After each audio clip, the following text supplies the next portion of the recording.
Здравейте, казвам се Дарина Димитрова и съм български автор.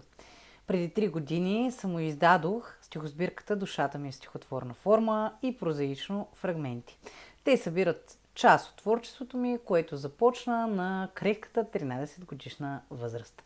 Най-голямата ми гордост обаче е страницата. Тя се появи във Фейсбук през далечната 2011 година, като там доста рядко, в моменти на вдъхновение, публикувах всичко това, което вълнуваше тогава младото ми, а до ден днешен неспиращо да търси отговори съзнание. А преди 2 години страницата се появи и в Инстаграм, където се превърна повече в социално пространство за споделяне, общуване, вдъхновение, мотивация, размисли, емоции и всякакви опити от моя страна да докосвам, вълнувам, въздействам и давам нещо положително и стойностно в живота на всички хора.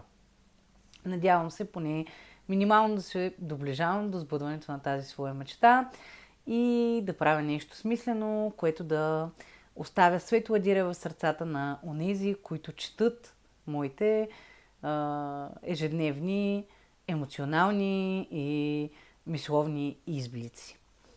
Благодаря от все сърце на прекрасните Стефи и Радо от "Нека ти разкажа" за това, че ме поканиха да се включа в тази страхотна инициатива.